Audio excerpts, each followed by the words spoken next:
on a bend of Sunset Boulevard, where wealth learned to perform itself for the camera, there stands a hotel that has absorbed a century of appetite, ambition, and ruin. The Beverly Hills Hotel rises behind its blush-colored walls and dense tropical gardens like a mirage with real estate papers, too polished to be innocent, too storied to be merely beautiful. When its doors opened in 1912, Beverly Hills was scarcely a place at all. There were no studios, no premieres, no mythology of stardom yet fixed in the American imagination. There was open land, dry light, and a speculation so audacious it bordered on fantasy.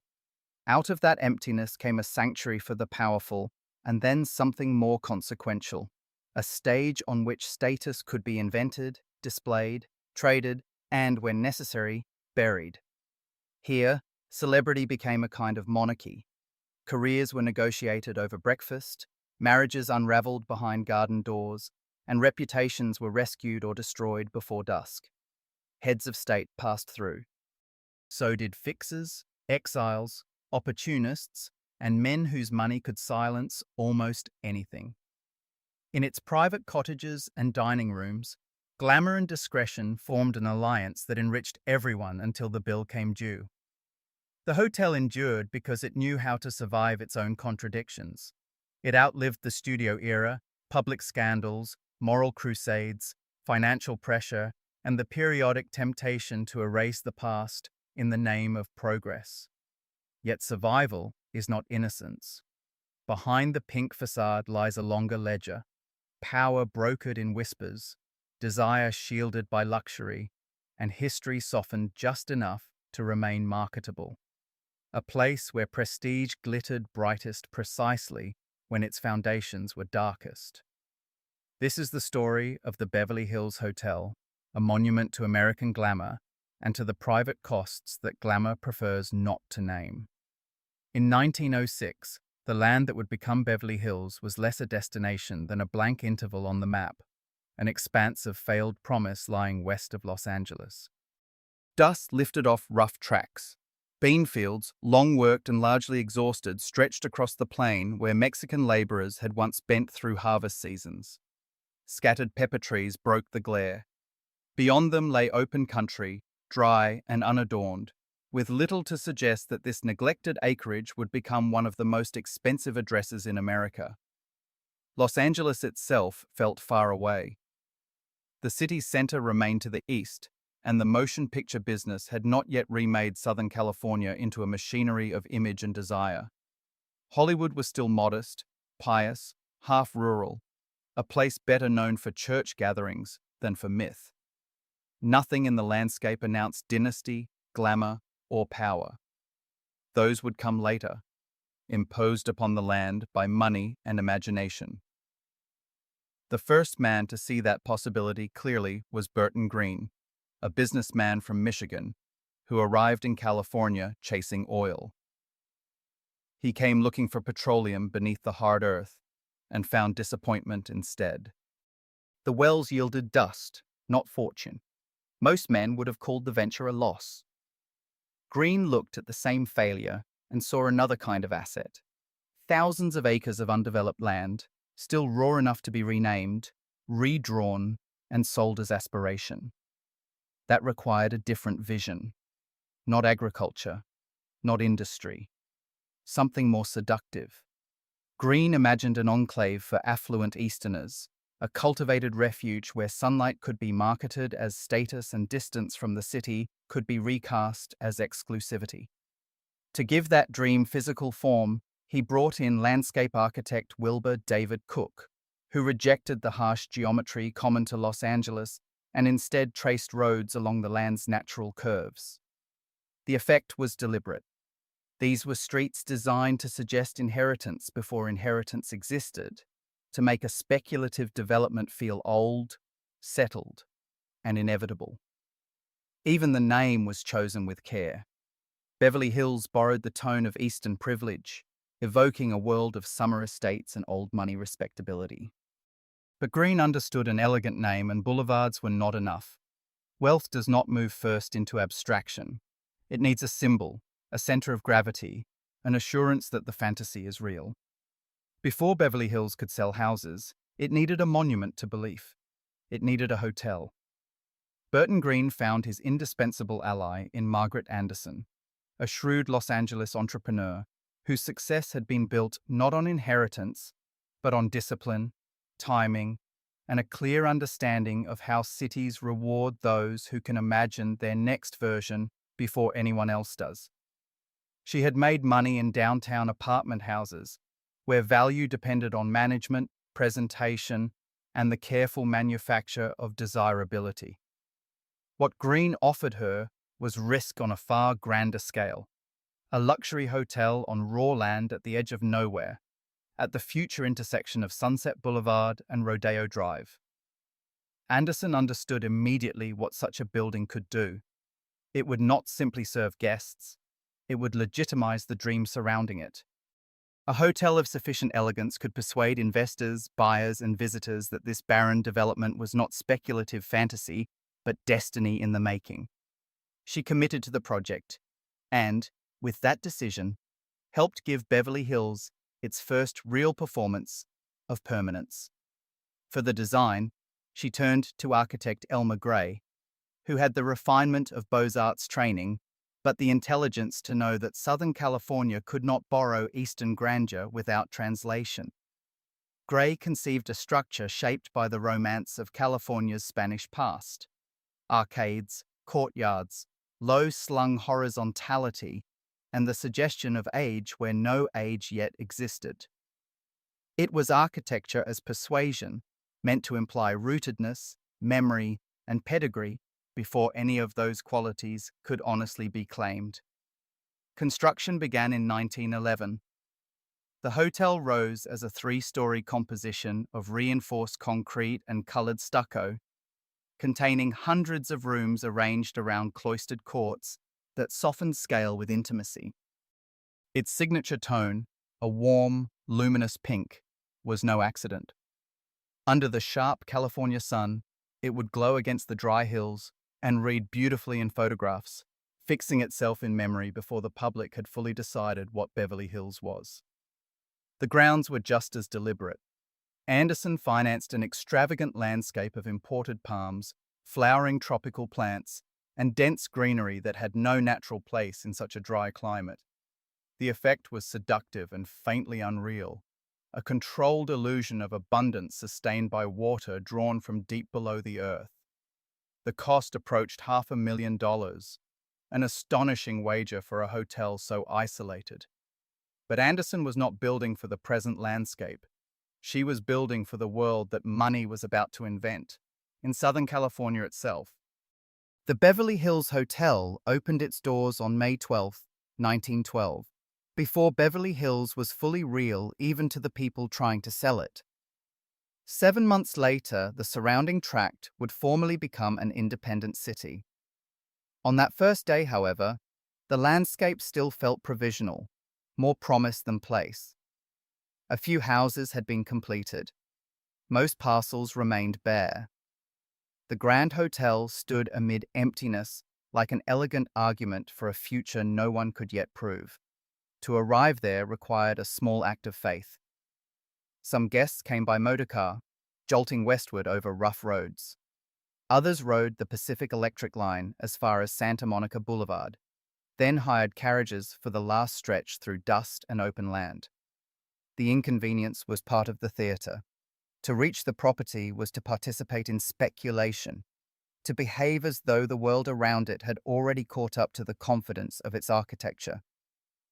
The opening drew the kind of society Los Angeles could claim in 1912, ranch owners enriched by oil, merchants lifted by the city's rapid expansion, and prosperous Midwestern transplants pursuing health, climate, and social ascent. Local newspapers admired the building's style and scale, recognizing in it an unusually polished expression of California ambition. Yet even that praise understated what had really been created. The hotel was not simply a destination, it was an instrument, built to summon wealth by giving it a stage on which to recognize itself. What no one present could fully see was how swiftly the surrounding world was about to transform. Within only a few years, motion pictures would cease to be novelty and become industry, mythology, and empire. A film culture rooted in the East began moving west in search of light, space, and freedom from seasonal interruption. Southern California offered all three, along with landscapes varied enough to impersonate almost anywhere and land cheap enough to build an empire on. As studios spread through Hollywood, Culver City, and Burbank, the hotel found itself in exactly the right position at exactly the right moment. It offered refinement without distance, glamour without chaos, and a level of seclusion that would soon become priceless. For actors, producers, directors, and the machinery gathering around them, luxury mattered. Convenience mattered. But above all, in an industry built on public fantasy and private vulnerability, privacy was the rarest currency of all, by far indeed.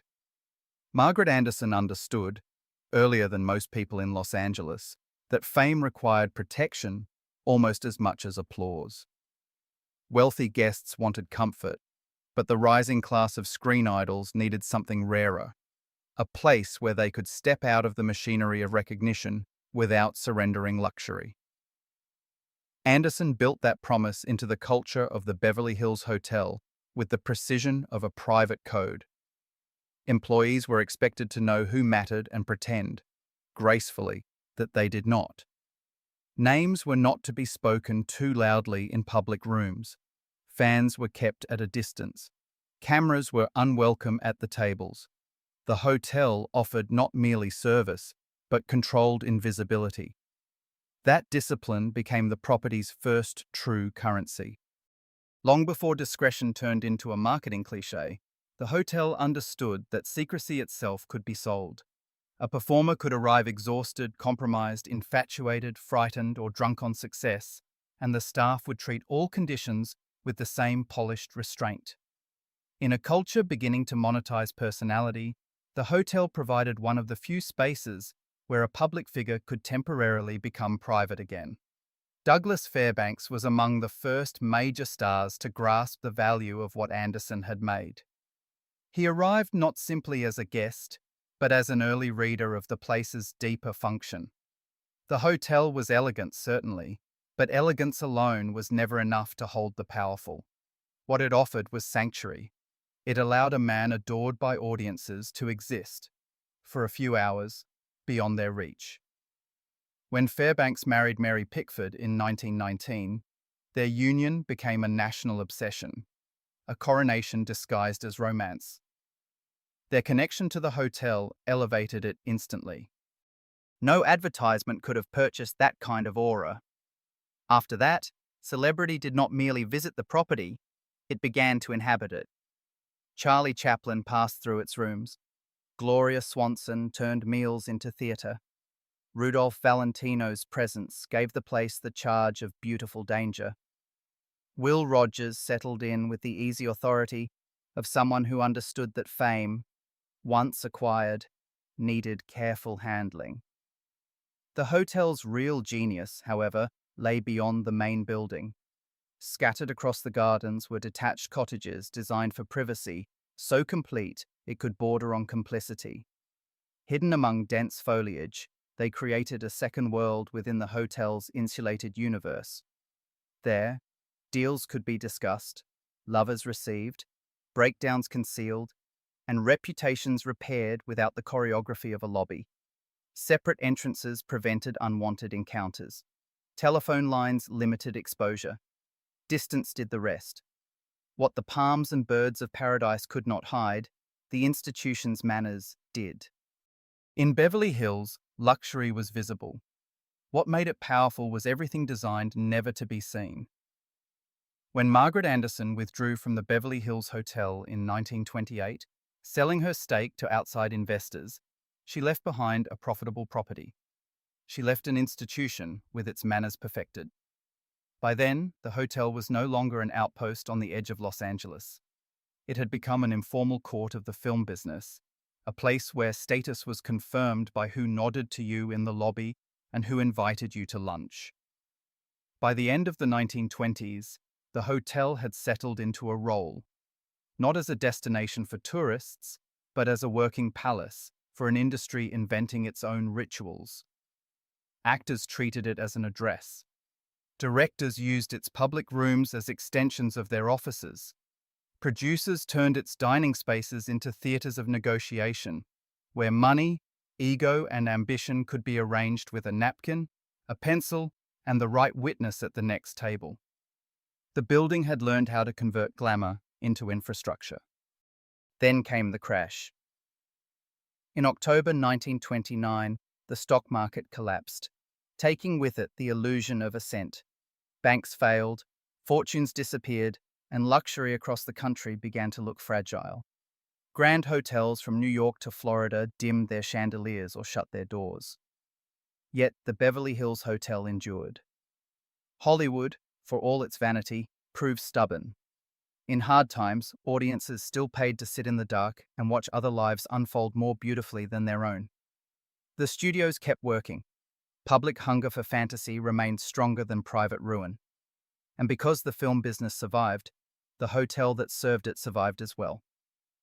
Its next great transformation arrived in 1941, when an ownership group led by Hernando Cartwright and Ben Silverstein acquired the property. Cartwright had developed an instinct for the strange metabolism of affluent guests, the famous ones who wanted to be admired, obeyed, fed, protected, and left alone, often within the same hour. He understood that celebrity hospitality was not simply about comfort. It was about choreography. The right room, the right table, the right sightlines, the right distance from everyone who should not overhear what mattered. Under Cartwright, the hotel moved from prominence to supremacy. His most consequential decision was to reshape a bar near the main lobby into something more potent, the Polo Lounge. The name itself was an act of social fiction, borrowing the aura of an aristocratic pastime to flatter an industry still insecure about its own legitimacy. There was no nearby polo ground, no inherited sporting tradition. None was needed. Hollywood had always preferred symbols to pedigrees. Once opened, the Polo Lounge became the place where the entertainment business chose to recognize itself. Executives arrived for breakfast and stayed into the afternoon. Agents circled for leverage. Writers pitched across cocktails. Careers rose between coffee service and dessert. The room's leather banquettes offered a careful balance between privacy and visibility. You could speak in confidence, but you could also be seen doing so. The room developed a hierarchy as strict as any drawing room in Newport. The booth nearest the entrance became a stage for the industry's ruling class. Louis B. Mayer occupied it with the entitlement of a man who regarded the studio system as an extension of his will. Staff placed him there automatically, as though seating were not a matter of service but of constitutional law. Others measured their own standing by proximity. In that room, geography was prestige. Even the telephone became part of the spectacle. Before mobile devices dissolved the boundaries between public and private life, the hotel operated with long cords and tableside receivers that allowed moguls to remain in place while business reached for them. Stories circulated of executives balancing multiple calls at once, conducting separate negotiations while breakfast cooled untouched in front of them. Darryl Zanuck secured a line from his office to his preferred booth. Eventually, even the menu acquired mythology. The McCarthy salad, mixed with efficient ceremony and substantial enough to sustain an afternoon of bargaining without dulling the mind, became an emblem of Hollywood work disguised as leisure. It remains there, a relic from the years when the Beverly Hills Hotel was not merely fashionable, but necessary. Beyond the Polo Lounge, the hotel's deeper power revealed itself in the way people chose to live there. The Beverly Hills Hotel was not merely a place to dine, meet, and be seen. For a certain class of American celebrity, it functioned as an alternate address, a private jurisdiction where wealth could turn inconvenience into service and scandal into housekeeping. Howard Hughes used the property the way other men used office towers, apartments, and confessionals. During the 1940s, he kept more than one bungalow at a time, moving between them for business meetings, romantic pursuits, and periods of increasingly erratic isolation. Staff learned, as luxury employees often do, that eccentricity attached to money was to be managed, not challenged. So long as the bills were settled, almost any behavior could be reframed as temperament. Elizabeth Taylor belonged to a different order of mythology, but the hotel served her for similar reasons. She returned repeatedly during the upheavals of her adult life, occupying one bungalow so often that it became informally associated with her presence. There she recovered, disappeared, entertained, and began again. The hotel offered what few institutions can offer the famously watched: the illusion that a life in pieces might still be arranged beautifully. Its appeal extended well beyond Hollywood. Presidents slept there. Foreign officials kept suites there. Industrialists from the East Coast discovered that a stay at the Beverly Hills Hotel conferred a form of unofficial admission into California power. To pass through its doors was to announce that one had arrived somewhere slightly more consequential than society. But prestige always carries an underside. The same seclusion that protected the vulnerable also protected the reckless, the adulterous, and the predatory. Affairs unfolded behind garden walls. Gambling drifted through select rooms. Narcotics circulated quietly enough to preserve deniability but not innocence. Employees understood more than they were ever meant to say. That was the true genius and the true corruption of the place. Its code of silence did not distinguish between heartbreak and misconduct, between private sorrow and public deception. It sheltered everybody under the same polished veil. In that sense, the Beverly Hills Hotel became less a hotel than a sovereign enclave, a place where reputation could be repaired, rules could blur, and wealth, if sufficiently persuasive, could purchase the oldest privilege of all: distance from consequence for a night, a season, or an entire career in plain sight. By the 1950s and into the early 1960s, the Beverly Hills Hotel had become something larger than a celebrated address.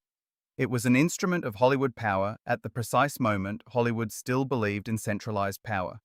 The studio system remained intact enough that a handful of men, seated at the right tables, could rearrange the future with a phone call, a favor, or a withheld smile. Careers were advanced there, delayed there, quietly buried there. In an industry built on appearances, proximity could function as destiny, and no setting conferred importance more efficiently than the Pink Palace. To be seen at the Beverly Hills Hotel was to appear chosen. The property offered more than luxury, it offered context. It suggested that whoever occupied its booths, terraces, and cottages belonged to the mythology of American entertainment. During those years, the hotel reached its fullest force. It was where glamour became administrative, where charm and influence merged so that it became difficult to tell one from the other. Marilyn Monroe moved through that world like a figure both worshipped and cornered by it. She kept rooms at the hotel during stretches of her Hollywood life, retreating behind its garden walls when public attention became ravenous. The staff learned to anticipate her rhythms. Flowers appeared before she asked. Champagne waited at the preferred temperature. Doors remained closed when they needed to remain closed. The hotel could not save her from the machinery that fed on her image, but it could briefly soften the exposure. Frank Sinatra inhabited the property differently. He treated it less as sanctuary than as kingdom. In the Polo Lounge, he presided over a shifting court of intimates, aspirants, drinkers, enablers, and men whose usefulness changed by the week. Dean Martin, Sammy Davis Jr., Peter Lawford, and Joey Bishop passed through that orbit, extending lunches into alcohol-soaked nights that would have ended other guests' privileges. Sinatra, however, occupied the tier beyond consequence. Fame, cash, and force combined into immunity. The hotel understood the arrangement and honored it. It also welcomed men from darker networks. Among them was Sam Giancana, whose presence made visible what Hollywood preferred to treat as rumor: that entertainment, politics, gambling, and organized crime often met closer than etiquette allowed anyone to admit. On his trips west, Giancana used the hotel's private quarters as a place to talk business with men who wore better tailoring but did not necessarily possess cleaner hands. The relationship between the studios and underworld money was seldom stated plainly. It did not need to be. Certain truths survive well in implication.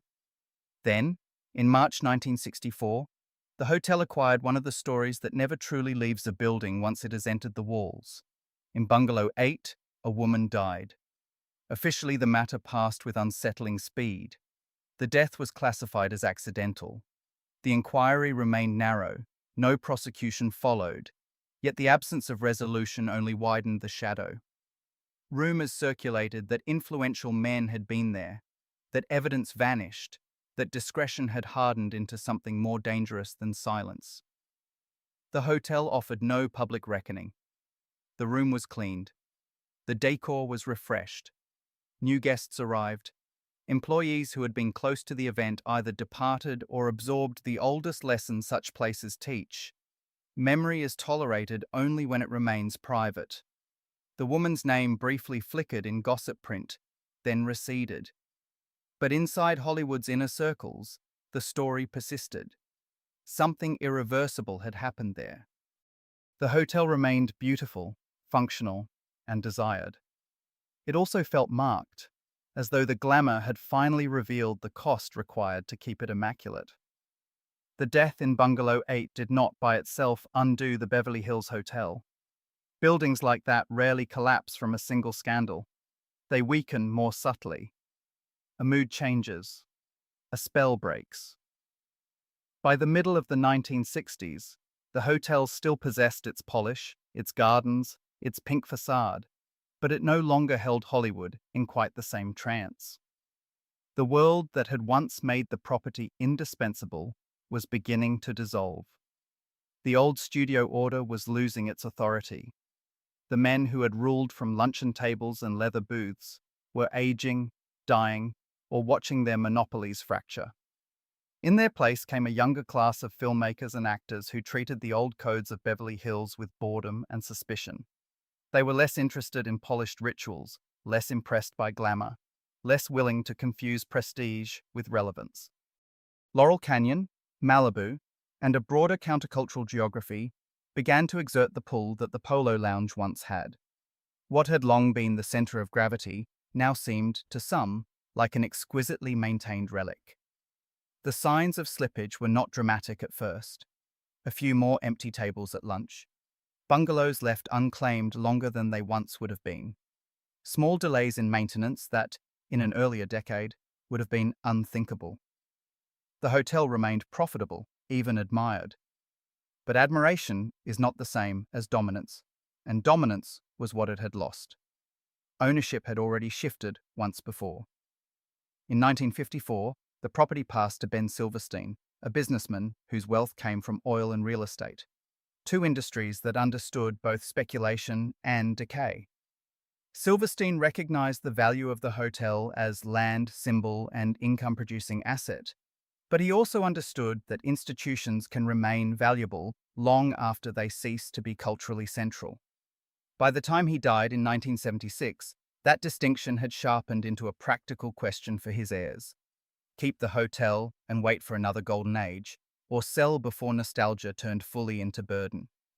They sold. In 1979, Marvin Davis, the Denver oil magnate, whose instincts ran toward acquisition on a grand scale, agreed to purchase the property for a staggering price. Davis did not buy it as a ruin, he bought it as a sleeping dynasty. He announced, with the confidence of men who believe money can reverse time, that the Beverly Hills Hotel would be restored to the summit of Hollywood life. To his credit, he spent as though he meant it. Tens of millions went into the renewal. Guest cottages were stripped back and rebuilt with contemporary comforts hidden inside period charm. The Polo Lounge was reimagined with a clubbable elegance that flattered memory without seeming trapped by it. The gardens were thickened, refreshed, and made more lushly artificial than before. Everywhere, the hotel's signature pink returned, brighter and cleaner, as though paint alone could restore innocence. By 1982, the property looked magnificent again. the surfaces gleamed. The mythology felt legible once more. Yet restoration is not redemption, and Davis made the choice that would alter the hotel more profoundly than any renovation could repair. In 1987, he sold the property to Sultan Hassan al-Bolkiah of Brunei, one of the richest rulers on earth, a man whose fortune seemed less earned than geological. His kingdom sat atop immense reserves of oil and gas. His collections of cars, houses, and luxuries had the scale of imperial appetite. At first, Hollywood accepted the sale with relief. The new owner promised continuity, preservation, and discretion. For a time, the promise held. The hotel remained elegant, busy, and outwardly unchanged. Then came 2014, the year the Beverly Hills Hotel ceased to be merely historic and became morally radioactive. For decades, the property had lived on a carefully managed contradiction, adored as a shrine of glamour, tolerated as a monument to discretion, protected by the comforting fiction that luxury could remain untouched by the source of its money. That fiction collapsed when the government of Brunei, under Sultan Hassan al-Bolkiah, moved to enforce a harsher penal order rooted in an extreme reading of Islamic law, including punishments that provoked global condemnation. The measures were not abstract. They were severe, explicit, and impossible to aestheticize. Among the penalties announced were death by stoning for same-sex relations and adultery, along with corporal punishment for conduct the regime deemed immoral. The laws extended beyond symbolism. They signaled that the state was prepared to formalize cruelty as governance. International outrage followed immediately, not only because of the punishments themselves, but because of what they revealed about the moral architecture behind the Sultan's wealth. At the Beverly Hills Hotel, that revelation landed with particular force. Ownership was not distant in any meaningful sense. The hotel belonged to the Brunei Investment Agency, an arm of the ruling system, and the logic was brutally simple. Money spent on cocktails, suites, banquets, and bungalows entered a financial structure tied to a government now associated, in the public imagination, with legalized persecution. The Pink Palace, long sustained by ambiguity, suddenly seemed stripped of it. To check in was no longer just to purchase luxury. It was, critics argued, to subsidize repression. For Hollywood, the crisis was uniquely exposing. This was an industry that had spent years publicly aligning itself with LGBTQ rights, inclusion, and progressive social values. Yet one of its most beloved landmarks was connected to a regime whose policies represented the opposite of those commitments. The contradiction was too visible to ignore. A place that had once sheltered Hollywood's compromises now forced the industry to confront one of its own. The backlash was immediate and highly public. Jay Leno was among the first well-known figures to call for a boycott of properties linked to Brunei. Others followed with unusual speed. Ellen DeGeneres, Richard Branson, Stephen Fry, and additional public figures withdrew their patronage. Advocacy groups, most prominently the Human Rights Campaign, transformed private disgust into organized pressure. What had once been the most photogenic expression of old Hollywood elegance became, almost overnight, a test case in whether celebrity liberalism could survive contact with money. The answer came quickly and painfully. Reservations disappeared. Industry events were cancelled. The social circuitry that had kept the hotel alive for generations began to fail. The building still stood immaculate beneath the California sun, but its meaning had changed. The throne room of Hollywood had become its most compromised address. Luxury had always depended on selective blindness. In 2014, the bill for that blindness arrived at once, and even a hotel built on polished silence could not keep the reckoning outside its gates. The rupture came quickly.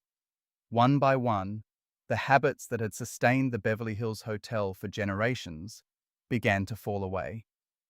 Talent agencies that had treated the Polo Lounge as an extension of the office crossed it off their calendars. Charitable institutions moved their galas elsewhere. Awards dinners, industry luncheons, Donor events that had once returned almost by reflex quietly rebooked themselves at other addresses. Within months, a property that had long functioned as one of Hollywood's social headquarters found itself confronting a humiliating new condition: public emptiness. What made the silence so severe was not merely the loss of revenue, but the reversal of meaning. For decades, the hotel had drawn power from being unavoidable. Influence depended on concentration, and the Beverly Hills Hotel had specialized in creating the impression that meaningful conversations passed through its dining rooms, ballrooms, and garden paths. Once that concentration broke, prestige drained with it. The same pink facade that had signaled glamour now suggested compromise. The first to absorb the damage were not owners, executives, or activists. They were the workers. Servers who had memorized the preferences of producers and agents watched their gratuities collapse.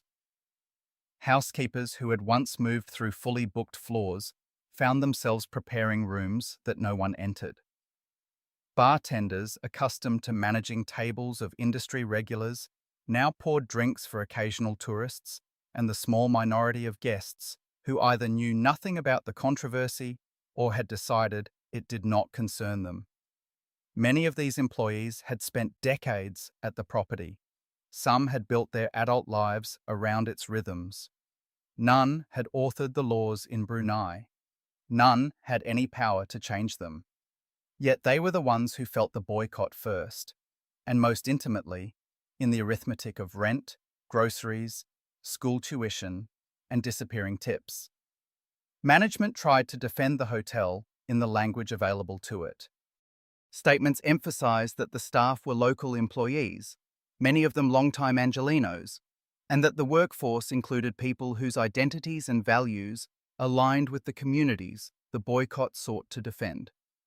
Executives argued that punishing the hotel would punish the innocent while leaving the Bruneian government untouched. There was truth in that argument, but truth was no longer enough. The property had become symbolic, and symbols do not survive on nuance. The numbers told the story with brutal efficiency. Occupancy dropped from luxury-level strength to something closer to public embarrassment. Rooms that once required planning sat vacant. Private cottages, which had historically been booked well in advance, stood unused long enough to feel abandoned. The Polo Lounge, for so long one of the most strategic rooms in Hollywood, began serving meals to scattered tables in a dining room built for density, recognition, and theatrical importance. A crowded hotel can look immortal. A half-empty one looks judged. There were arguments on the other side. Defenders of the property insisted that boycotts often flatter the conscience more than they change the world. They noted that the Sultan of Brunei would not be materially threatened by losses at a single American hotel. His fortune rested on oil and sovereign wealth, not on cocktails on Sunset Boulevard. The people most exposed were wage earners in Los Angeles. Some critics also pointed to Hollywood's selective morality. Many of the same figures condemning the Beverly Hills Hotel continued to do business with corporations and governments whose human rights records were hardly pure. Studios distributed films in authoritarian markets. Luxury brands manufactured goods in places with repressive labor conditions. Technology firms built products for regimes that prized surveillance over liberty. Why then had this hotel become the chosen battleground? The answer was partly practical and partly psychological. It was visible. It was legible. It was emotionally charged in a way that abstract financial relationships are not. Protesters could stand outside its entrance and be photographed in front of a recognizable symbol. Activists could urge people not to book a room, not to hold a luncheon, or not to host a ceremony. Moral pressure works most efficiently when it can attach itself to an image, and few images in Los Angeles were more loaded than that pink facade on Sunset Boulevard. Supporters of the boycott understood this. Their argument was not that the campaign would bankrupt a sultan or revise foreign law overnight. It was that some institutions deserve to lose social legitimacy when the source of their wealth becomes intolerable. The Beverly Hills Hotel mattered precisely because it had mattered so much for so long. To sever ties with it was to dramatize a value system. If Hollywood claimed to stand for dignity, inclusion, and civil rights, then it could not continue celebrating itself inside a property linked to a regime associated with legalized cruelty. Withdrawal was the point. Yet the campaign also forced the industry into a confrontation with its own history. For generations, the hotel had protected powerful men when protection served Hollywood's convenience. It had sheltered adulteries, narcotics, illegal gambling, whispered financial arrangements, and professional misconduct that remained unexamined because the machinery of fame depended on not looking too closely. Discretion had been treated as sophistication when it preserved the interests of stars, moguls, and financiers. Now, that same culture of silence appeared intolerable because it was attached to the policies of a foreign monarchy. The hypocrisy was not subtle. People noticed. Some said the hotel had merely become a morally useful target, prestigious enough to matter, safe enough to attack. As the boycott extended into 2015 and 2016, the emptiness itself became part of the drama. Demonstrators gathered outside the gates, flyers were handed to tourists, social media campaigns urged travelers, corporations, and non-profits to stay elsewhere. Beds were made whether guests arrived or not. Silver was polished. Gardens were maintained with the same care they had always received. Breakfast was served each morning. But a hotel designed to convert crowds into atmosphere becomes uncanny when the crowds disappear. Grandeur requires witnesses. Without them, elegance can start to resemble mourning. A small number of loyal patrons continued to appear, most of them older figures who remembered the hotel not as a controversy, but as a stage on which important portions of their lives had once unfolded. They resented being told where they ought to spend their money. Some insisted that fidelity to the staff mattered more than symbolic politics. But even many of these holdouts came less often as the social cost of being seen there increased. By 2017, avoiding the hotel had become a cultural reflex. It was simply easier not to explain oneself. The management tried predictable strategies for survival. Discounts appeared.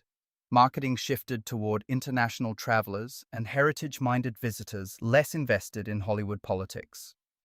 The hotel stressed its architecture, its gardens, its history, and its place in Los Angeles mythology.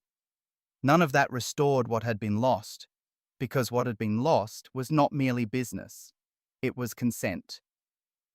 The building had ceased to function as neutral territory. Meanwhile, the ownership structure remained unchanged, and Brunei's laws remained intact. The Sultan did not sell. He did not retreat. He did not appear especially pressured. The campaign that had transformed a landmark hotel into a site of moral crisis did not change the government at its center. What it changed was the lives of workers in California and the symbolic standing of an institution that had once seemed untouchable. That was the cruel paradox. The boycott was powerful enough to wound the visible intermediary, but not the sovereign system behind it. In the end, the Beverly Hills Hotel stood immaculate and diminished, preserved in appearance, hollowed in function, and forced to embody a question Hollywood preferred not to answer. When wealth becomes inseparable from injustice, who actually pays for the conscience of the powerful in public? By 2019, the boycott had settled into something more durable than outrage. Outrage burns hot, then either achieves its purpose or exhausts itself. This had become a condition. The Beverly Hills Hotel was no longer empty, but it was operating far below the standards that had once defined it. The rooms were occupied often enough to keep the machinery running, yet the returns were diminished, the atmosphere altered, and the old certainty of the property had been broken. That imbalance mattered less to the owner than to everyone beneath him. The Sultan of Brunei possessed the kind of fortune that turns patience into strategy. A hotel on Sunset Boulevard could suffer reputational damage for years without forcing his hand. he could afford to wait. Hollywood, by contrast, could not sustain moral intensity indefinitely. New causes claimed attention, and the symbolic clarity that had seemed so absolute at the beginning of the boycott began to blur.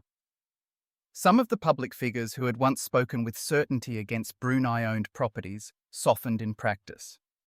Invitations were accepted elsewhere. Principles that had sounded immovable in 2014 became subject to convenience. What remained unchanged was the hotel's damage. The Beverly Hills Hotel no longer functioned as an emblem of glamour. It had become a cautionary object, a lesson in how quickly status can curdle when the origin of wealth becomes impossible to separate from the experience of spending it. The boycott revealed something profound about the institution. For more than a century, the hotel had thrived by offering the wealthy and the celebrated three promises: privacy, luxury, and nearness to power. Those promises had always depended on a moral arrangement. The hotel asked its guests not to inquire too deeply, and in return it offered comfort without friction. What the boycott exposed was that such an arrangement holds only so long as the surrounding culture agrees to protect it. Once that protection is withdrawn, discretion begins to look less like sophistication than complicity. This was the deeper reckoning. The Beverly Hills Hotel had never been only a landmark or a luxury business. It had always been a stage upon which status was distributed and exemptions honored. It survived for generations because it served people whose preferences shaped the culture around them. When those same people decided the hotel no longer served their public interests, its survival became precarious in a way beauty alone could not fix. The gardens still glowed, but power had shifted its gaze elsewhere, and institutions built around power often discover, too late, that admiration is not loyalty. Then, in 2020, history intervened with a force larger than scandal. As the boycott drifted into its sixth year, the pandemic arrived and rearranged every assumption on which hospitality depends. Travel collapsed, conferences vanished, film production slowed to a near standstill. Public life retreated indoors. A hotel weakened by years of controversy now found itself confronting a crisis that cared nothing for symbolism. It had survived depressions, wartime austerity, and cultural revolutions, but this was different. The threat was not merely reputational, it was operational. In March 2020, California's shutdown orders forced the Beverly Hills Hotel to close. For the first time since opening in 1912, the property went dark. No lunches were extended into negotiations. No arrivals disturbed the gravel. No insiders drifted through the lobby as if the building were an annex to their lives. Essential workers maintained the property. The gardens were watered. The rooms were cleaned. The facades were preserved. But maintenance is not life. What settled over the hotel was not rest. It was vacancy with memory inside it. The closure lasted months, and when the hotel reopened in the summer of 2020, it did so into a world that no longer resembled the one it had been built to serve. International visitors were scarce. Business travel had collapsed into screens. Events that once justified entire seasons of bookings had been cancelled or digitized. Every hotel in Los Angeles was competing for a smaller pool of guests, and the Beverly Hills Hotel had to do so carrying the dead weight of its own recent history. Yet the pandemic produced an unexpected consequence. It did not redeem the hotel, and it did not resolve the moral questions attached to its ownership. What it did was interrupt attention. Demonstrations ceased. The steady social media pressure sustaining the boycott weakened, then dispersed. Hollywood, like everyone else, had more immediate anxieties to manage. Survival displaced purity. Fear eclipsed performance. The controversy did not end because it had been settled. It faded because the culture that had energized it was distracted by a larger emergency. That distinction matters. The hotel was not restored by forgiveness. It was carried forward by irrelevance, which is sometimes the kinder cousin of absolution and sometimes the crueler one. As travel resumed in hesitant waves through 2021 and 2022, the Beverly Hills Hotel was granted a reprieve so strange it almost felt indecent. Nothing essential had been resolved. The ownership had not changed. The laws that had ignited the boycott had not been withdrawn. No moral settlement had been reached, no public reckoning completed, no historical debt honestly paid. And yet the pressure that had once seemed capable of isolating the hotel indefinitely began to loosen. Not because the arguments against it had been disproven, but because time, distraction, and aesthetic appetite had begun to do what money alone could not. A younger generation arrived without the same memory. For many of these visitors, the Beverly Hills Hotel was not primarily a site of controversy or even of Hollywood history. It appeared first as an image, a pink facade against bright California light, striped cabanas, palms, tiled floors, a fantasy of old luxury rendered frictionless on a phone screen. They encountered the property through Instagram before they ever encountered it in person. In that digital version of the hotel, beauty survived without biography. The image floated free of ownership, politics, scandal, labor, and consequence. It asked only to be admired. Management understood the opening immediately. Institutions that survive for a century rarely do so by accident.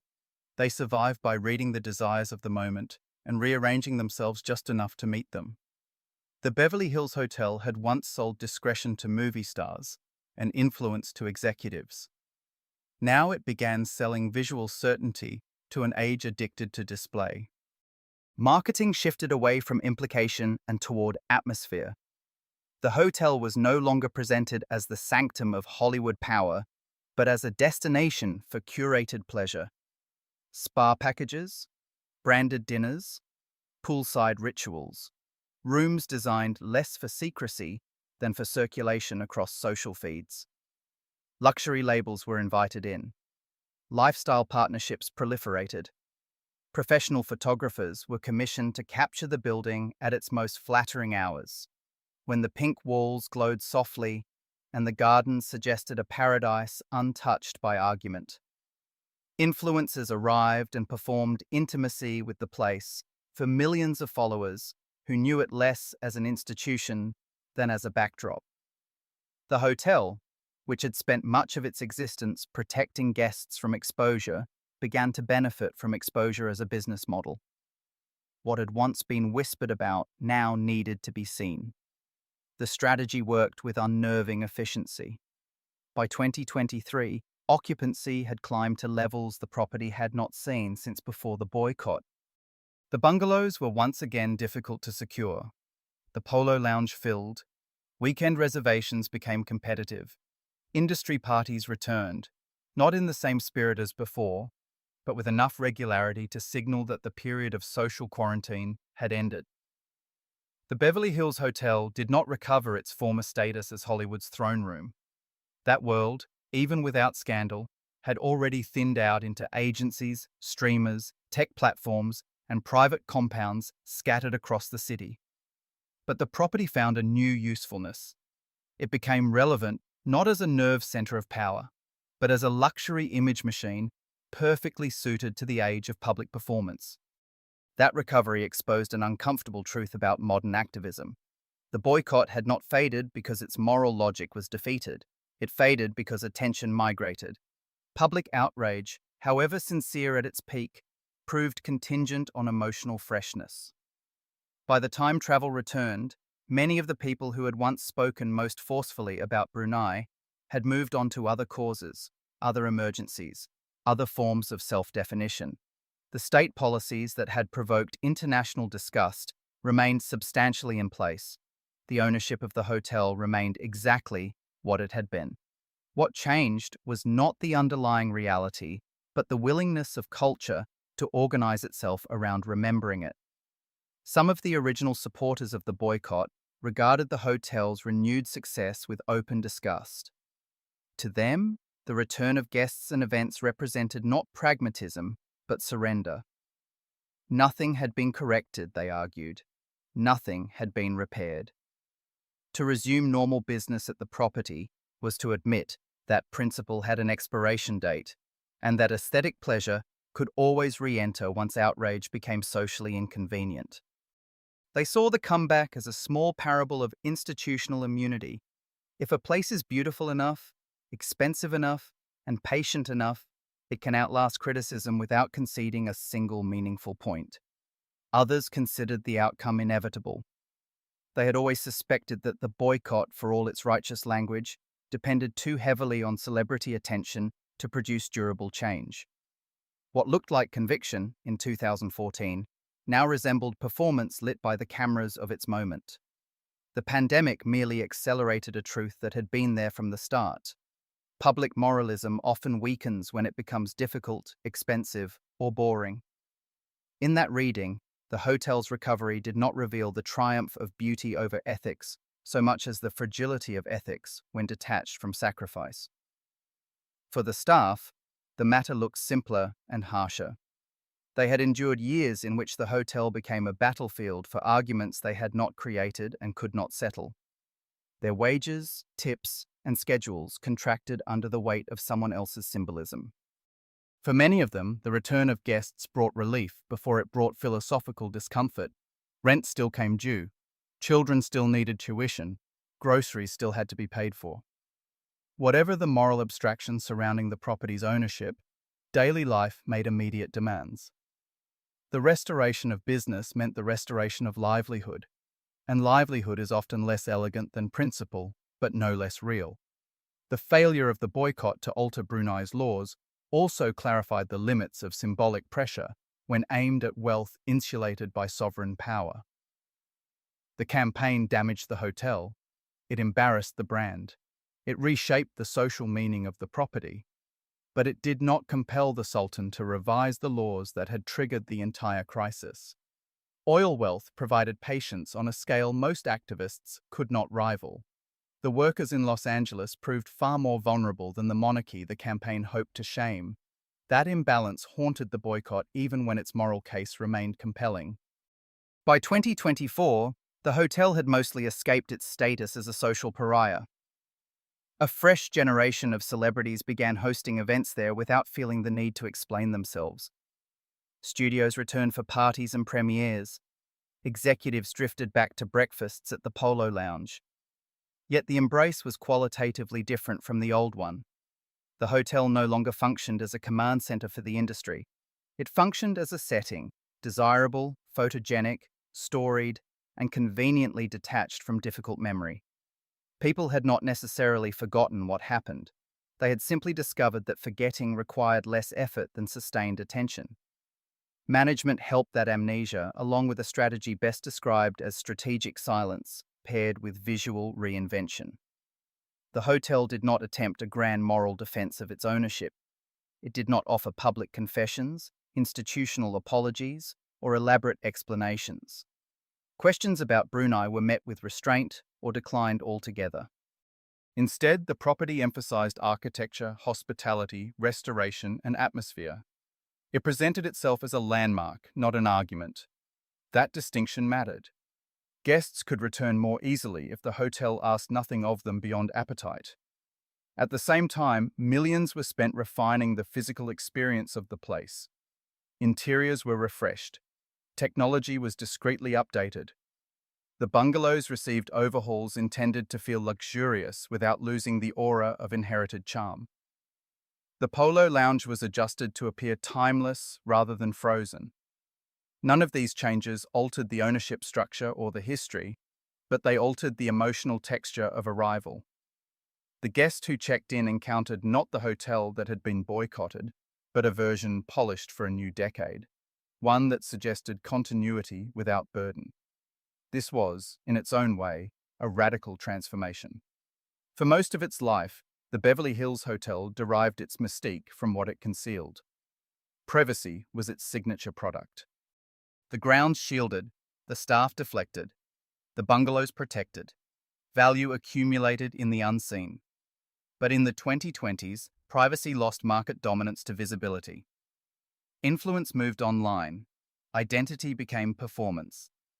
Desire was shaped less by confidential access than by public display. The hotel adapted by turning outward.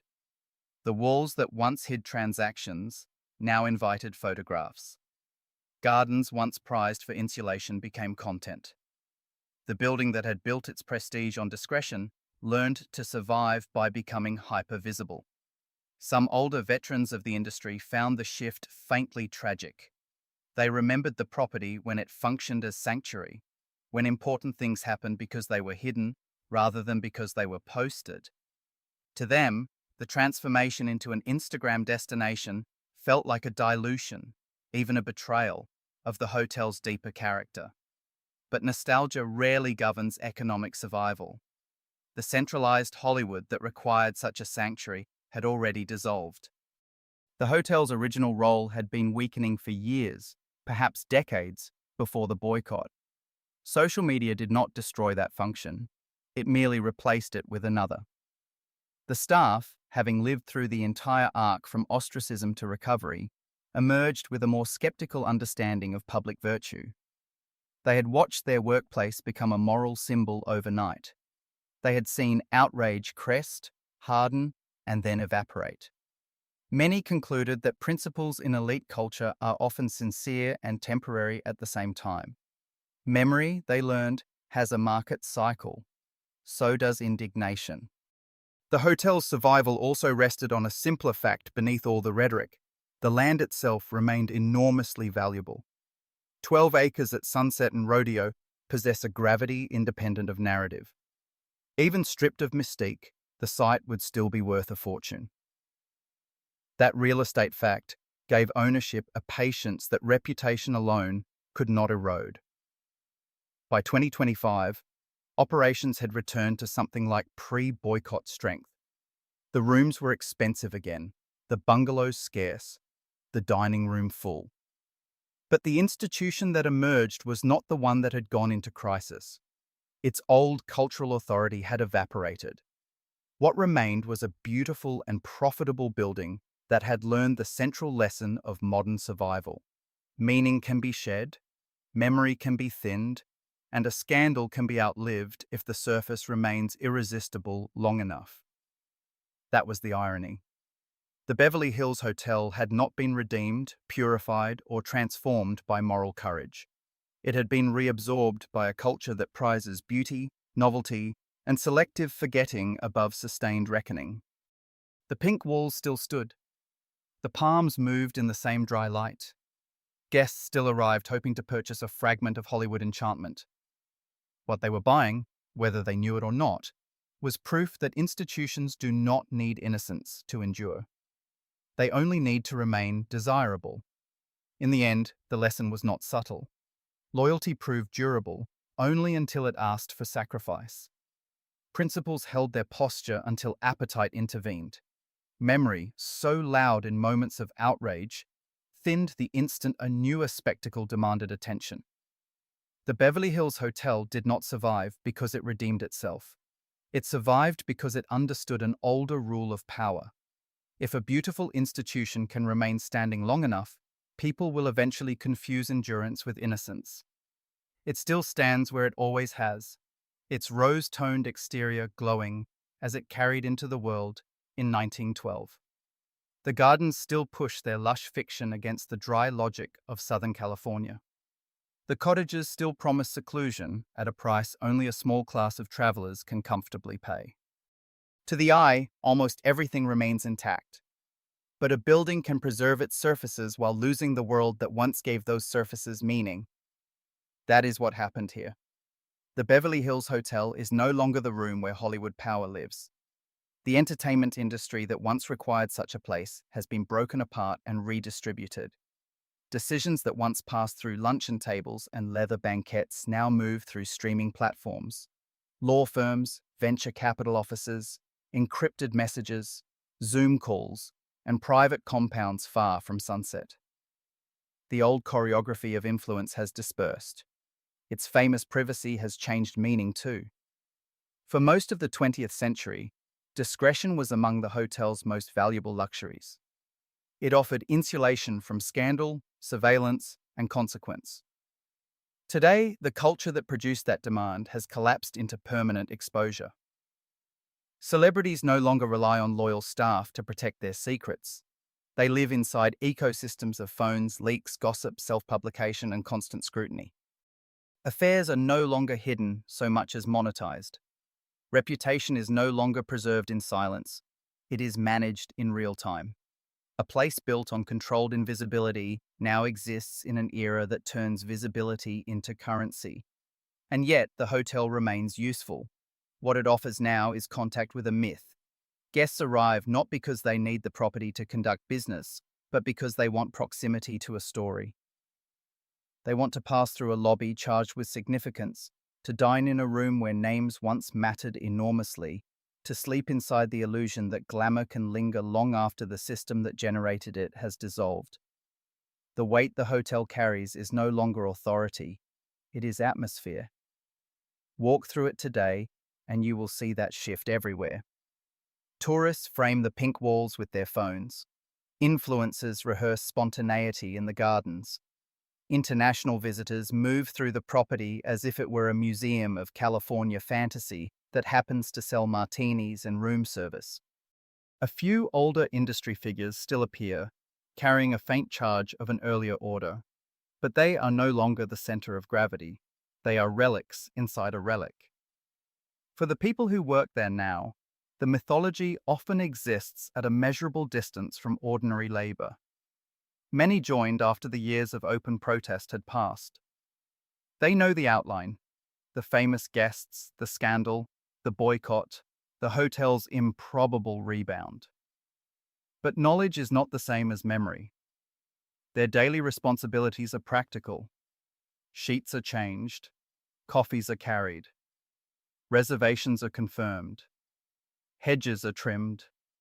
Grandeur depends on repetition, and repetition belongs to workers more than to legends.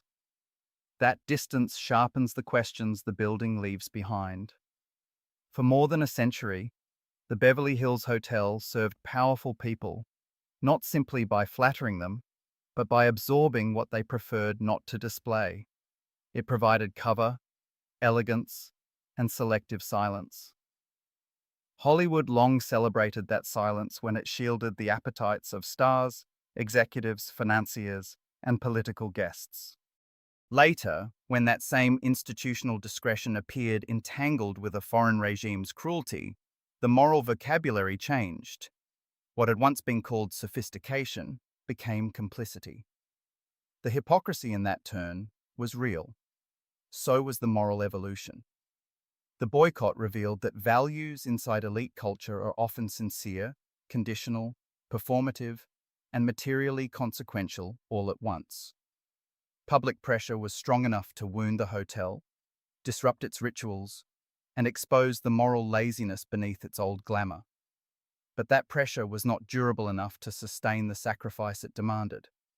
The building outlasted the intensity directed at it. That does not make the protest meaningless. It makes it human. Movements flare, institutions absorb, attention migrates, and the burden of principle rarely falls evenly across the people involved. The hotel itself has become a document of those contradictions. Its walls once muffled rehearsals, conspiracies, seductions, breakdowns, and negotiations. Now they catch the soft percussion of smartphone shutters. The cottages that once hid legends from the public gaze now host guests eager to post evidence of their own arrival. The Polo Lounge, once a site of cultural arbitration, now serves brunch to travelers who know the room first as an image. Nothing about the architecture requires this transformation, and yet the transformation is complete. The Beverly Hills Hotel survived by changing function while preserving form. That may be the most revealing thing about institutions in general. They do not endure because they remain faithful to their original purpose. They endure because they discover how to make themselves newly legible to each era that inherits them. In the 1940s, this hotel became indispensable by offering intimacy to an industry that needed private stages. In the 1950s, it perfected the management of celebrity. In the 21st century, it learned how to convert its own image into product. Buildings that last are rarely innocent. They are adaptive. Whether adaptation will be enough for another century is harder to say. Los Angeles is changing, and with it the landscape around the hotel.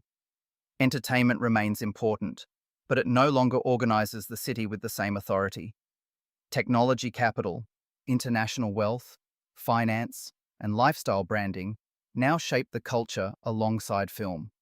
Future generations of affluent travelers may feel only faint curiosity about old Hollywood. They may prefer places that signal present relevance rather than curated nostalgia.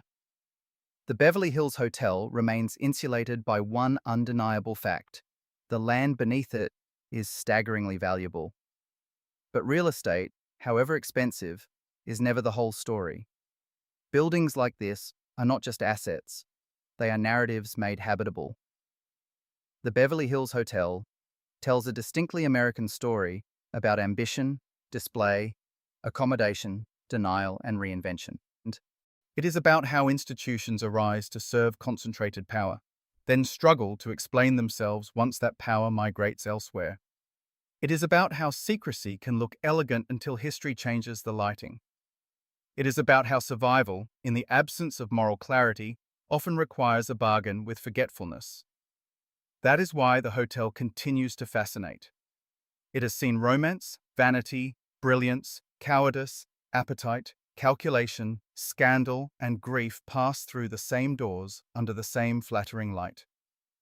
It has hosted heads of state and opportunists, artists and frauds, the genuinely gifted and the merely adjacent. It has lived through economic collapse, war, social upheaval, protest, pandemic, and the slow erosion of the world it was built to flatter. It remains not as the sovereign capital of Hollywood, and not as the unquestioned center of American glamour, but as a beautiful survivor whose elegance cannot erase the compromises that preserved it. The walls no longer keep secrets the way they once did. Now they perform memory. They stand pink against the California sky, carrying forward the image of a vanished order while accommodating the desires of the present.